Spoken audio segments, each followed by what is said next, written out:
आज Doubtnut app download करें। Doubtnut पर अपने सभी गणित, रसायन विज्ञान, भौतिक विज्ञान और जीव विज्ञान के डाउट्स का करो सफाया। बस प्रश्न की फोटो खींचो, एक ही प्रश्न को क्रॉप करो और तुरंत वीडियो सोल्यूशन पाओ। अभी डाउनलोड करें। प्रश्न है कि 4 समरूप सेल जिनमें से प्रत्येक का विद्युत वाहक बल 2 वोल्ट है, समांतर क्रम में जुड़े गए हैं। तो इस संयोजन से समांतर क्रम में जुड़े 15 ओम के 2 प्रतिरोधों में धारा प्रवाहित हो रही है। तो आदर्श वोल्टमीटर सेलों के टर्मिनल वोल्टेज को 1.6 मापता है। तो प्रत्येक सेल का हमें क्या करना है, आंतरिक प्रतिरोध ज्ञात करना है। तो आइए हल करते हैं इस प्रश्न को। हमें सबसे पहले क्या दिया गया है कि 4 समरूप हमारे पास सेल है। ठीक है, मान लेते हैं कि इस प्रकार से, ठीक है, एक सेल हमारा इस प्रकार से हुआ, बाद में इसी को कॉपी करके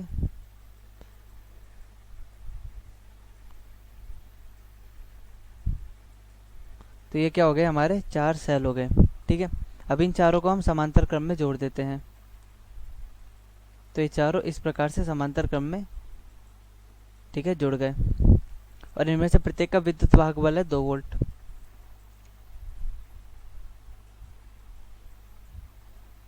और प्रत्येक का आंतरिक प्रतिरोध है R के बराबर।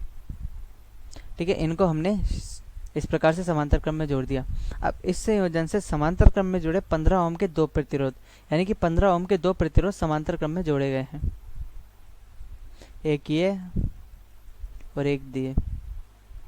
तो 15 ओम और 15 ओम। ठीक है, हमारे 15 ओम के 2 प्रतिरोध समांतर क्रम में जोड़ दिए गए हैं और यहाँ से इनमें धारा प्रवाहित की जा रही है।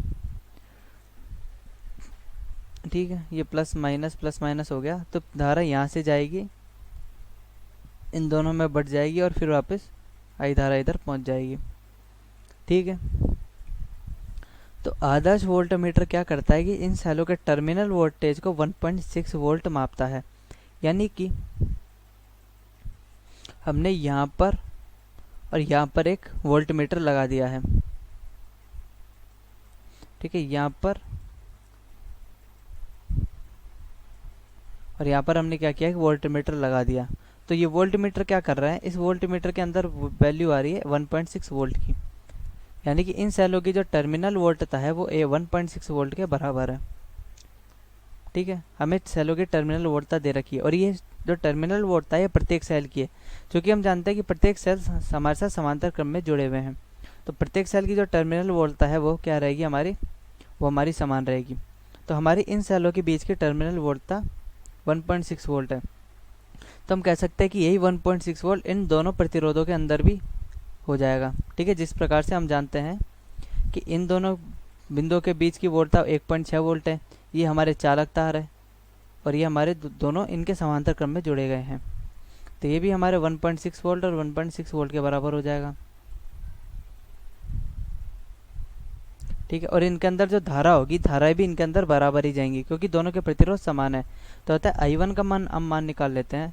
तो 1.6 बटा ये आ गया हमारे पास 15, तो I1 आ गया 16 बटा 150। तो I हमारा हो जाएगा, इसको दुगना करने पर 32 बटा 150 एम्पियर। तो ये क्या मारा गया, I का मान आ गया। ठीक है, अब चूंकि हम देख सकते हैं जो I का मान है ये इन चारों में से बराबर आ रहा है, क्योंकि हम जानते हैं कि इन चारों की जो टर्मिनल वोल्टता है सबकी बराबर है। तो इन चारों के अंदर से I का मान बराबर आ रहा है और इन सबको मैं I डैश लिख लेता हूँ। ठीक है, तो यहाँ से I डैश का मान क्या हो जाएगा, 32 बट्टा 4 गुणा 150। तो I डैश बराबर क्या आ जाएगा हमारा, 8 बट्टा 150 के बराबर। ठीक है, तो अब हमने क्या ज्ञात कर लिया, I डैश का मान भी ज्ञात कर लिया और चूंकि इनके बीच की जो वोल्टता है वो 1.6 वोल्ट के बराबर ही है। तो सेल की टर्मिनल वोल्टता किसके बराबर क्या लिखी जाती है,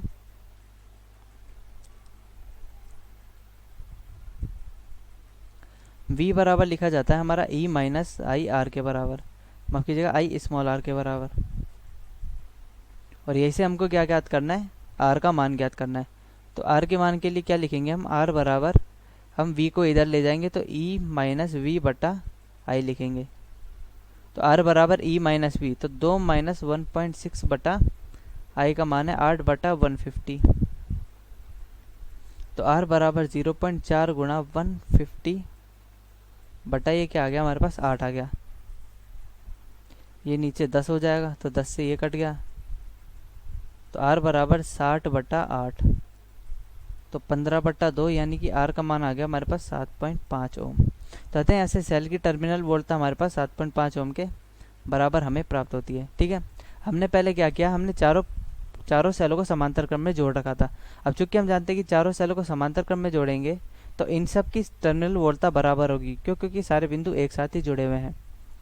ठीक है, और यही जो बिंदु है, यही बिंदु इन दोनों के साथ भी एक साथ जुड़ा हुआ है, तो इनके सिरों पर भी जो विभवांतर होगा 1.6 वोल्ट के बराबर होगा। तो इन्हीं चीज़ों को बराबर रख के हमने सबसे पहले इनके अंदर धारा का मान, फिर ये कुल धारा का मान, फिर प्रत्येक सेल के अंदर धारा का मान निकाला, और उसके बाद सेल की टर्मिनल वोल्टता से हमने आंतरिक प्रतिरोध का मान निकाला, और यही आंतरिक प्रतिरोध का मान सभी सेलों के अंदर समान है। तो प्रत्येक सेल का आंतरिक प्रतिरोध आया 7.5 ओम, और इस प्रकार हमारा प्रश्न हल हुआ।